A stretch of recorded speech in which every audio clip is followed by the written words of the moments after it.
अजीत पवार से अलग होने का फैसला क्यों लिया? जनता के नाम एक खुले पत्र में किया बड़ा खुलासा।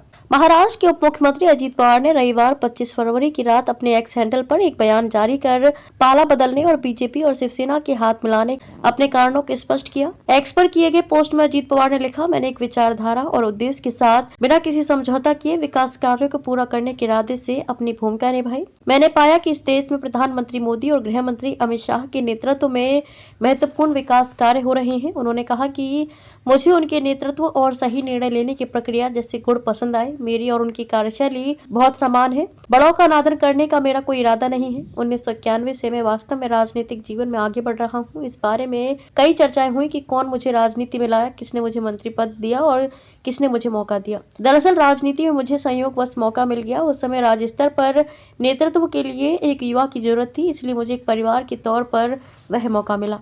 अवसर मिलने के बाद मैंने दिन रात काम किया, इसका अधिकतम लाभ उठाने के लिए कड़ी मेहनत की, अन्य सभी जिम्मेदारियों को नजरअंदाज किया और खुद को सामाजिक कार्यों के लिए समर्पित कर दिया।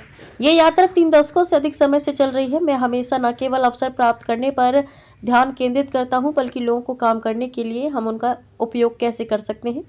रचनात्मक और विकास कार्यों में तेजी आनी चाहिए। मैंने हमेशा उन मतदाताओं के जीवन की गुणवत्ता में सुधार लाने की कोशिश की है जिन्होंने प्यार किया है और अपना विश्वास व्यक्त किया है।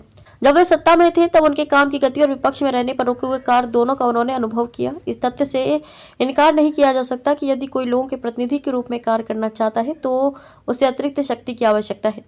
उन्होंने विचारधारा और लक्ष्यों से समझौता किए बिना विकास कार्यों को गति देने के उद्देश्य से एक अलग रुख अपनाया, जिसमें किसी का अपमान करने, किसी की भावनाओं को आहत करने, किसी के साथ विश्वासघात करने या किसी की पीठ में छुरा घोंपने का कोई इरादा नहीं था और ना कभी रहेगा।